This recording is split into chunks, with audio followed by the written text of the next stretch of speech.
Actually Subbu 2022 ఏప్రిల్లో అనుకుంటండి నాకు కథ చెప్పాడు ఊరికే ప్రాక్టీస్ కోసం ఫ్రెండ్ మా ఇద్దరి మధ్యలో 10-13 ఇయర్స్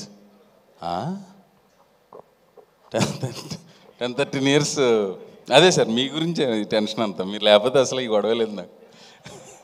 అయితే ఒక 4వ సీన్ 5వ సీన్ నుంచి నాకు నరేష్ గారే కనిపించారు. అంటే అప్పటికి సుబ్బు నరేష్ గారు అనుకోలేదు. ఆ ప్రయాణంలో వెళ్ళి బచ్చలు మళ్ళీ ఈరోజు దాకా వచ్చింది. అద్భుతమైన క్యారెక్టరైజేషను. తర్వాత మిగతా నటినట్లు అన్నీ బాగుంటాయి. అందరం పేరు పేరున చెప్పలేను కానీ మొత్తం అందరం చించుకుని చేసాం. అలా చేయించాడు. లేదంటే అతను పెద్ద మూర్ఖుడు, వదిలే టైప్ కాదు. ఎంతమంది ఎన్ని చేసినా 6 అడుగుల మనిషి బచ్చల మళ్ళీ నరేష్ గారు ఆవాహ్యమన్నట్టు ఆవహించి ఆయనలో మొత్తం అందరినీ ఇంకా ఆయన నటనతో ఆయన తీసిపోయాడు సినిమాని.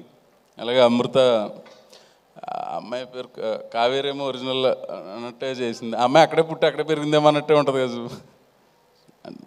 Thank you.